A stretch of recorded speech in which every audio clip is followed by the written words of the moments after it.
people matter. Just hold on a second. I'm actually not doing that. It's a children of the future type thing right now. I'm talking about people, person-to-person interactions, how people interpret things. It's really, really important. And I know what you're saying right now, but Jesse, I get all that. This is a no-brainer. Why are you even bringing this up? Well, Joe Biden just got back from Korea and Japan. He had to go do the whole Asian trip where he goes and explains why our tanking economy is doing really, really well, things like that. And Joe Biden, once again, tripped up. Before I play it though, Joe Biden tripped up in a major way, and he's done this before when it comes to national security. So what I was just saying, though, remember this, people matter. Meaning, when we think of our enemies and our friends, we think of them sometimes as if they're just an entity or a robot. Like if I was to say China to you, you would say, oh, China's our enemy, right? Except you have to understand the leadership of China, they're people. They watch TV just like you watch TV. They're on social media too. They know what's going on. When the President of the United States of America says things, they're people. They are going to interpret the things he says and then act accordingly based on the things the President of the United States of America says. Not just what comes out of his mouth, how's he look, how's he sound.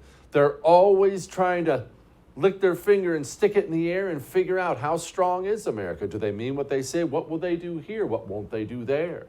Did America go too far and offend me? Did they? People. Your enemies are people. So when Joe Biden goes overseas and has a little brain fart like this, it's not a small deal. It might be the biggest deal in the world. Are you willing to get involved militarily to defend Taiwan if it comes to that? Yes. You are. That's the commitment we made. That's the commitment we made. We are not, look, here's the situation. We agree with a one China policy. We signed on to it and all the attendant agreements made from there. But the idea that it can be taken by force, just taken by force, is just not appropriate. It will dislocate the entire region and be another action similar to what happened in Ukraine. And so it's a burden that is even stronger. What? Did Joe Biden just commit to World War III over Taiwan? Because that's what he did. And it's important, before we go off about Biden, it's important to understand the leadership, the people, the men leading China, they were watching that TV too.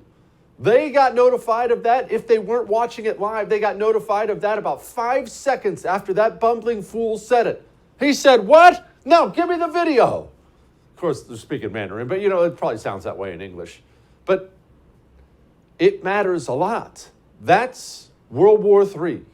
China invades Taiwan. We're going to send a carrier group over there with a couple Marine regiments. Is that the plan, Joe? Start lobbing nukes at each other? Is that the plan? And of course, the White House had to come out and started walking it back right away. Wow, that's not really what he meant. It's not, he didn't really mean that. But remember, this is not the first time he said that. Remember this back in October? That we are not going to step back. We are not going to change any of our views. So are you saying that the United States would come to Taiwan's defense if China attacked? Yes, we have a commitment to do that. They can keep walking these things back. He continues to do these things and they walk these things back. But the truth of the matter is this. When Joe Biden speaks, because he is the commander-in-chief, the entire world can change by his words. Now, that's insane, right? That's an insane amount of power. You don't have that power. I don't have that power. I say a sentence on here and it can move the world, change the world, destroy the world. Joe Biden does have that power. Do I have to remind you we're like 15 minutes removed from Joe Biden getting up on television and being asked about Russia potentially invading Ukraine, and Joe Biden said, well, I mean, if it's a small little incursion, it's not that big of a deal. And then immediately the White House tried to walk it back, but In came Russia right off the bat. Again, Vladimir Putin has television too. And this brings me to my point. It goes way beyond left, right, Republican, Democrat. We have to have a fully functional adult leading the United States of America. With all due respect, whatever your job is, look, let's make it about me. Let's make it about my job. With all due respect, and I love what I do here at The First. I love bringing you TV every night, and I love just having these conversations with you. But if someone was to sit in this chair and they were addled with dementia, it wouldn't be the end of the world. It might not be the best TV, or maybe it would be the best TV, but it wouldn't be the end of the world. It doesn't have the potential to change the world, to start a nuclear war. Not a big deal. Same with your job. Accountant, lawyer, housewife, whatever you do. Someone in your job gets dementia, it's a big deal. I'm not downplaying it, but it doesn't change the world.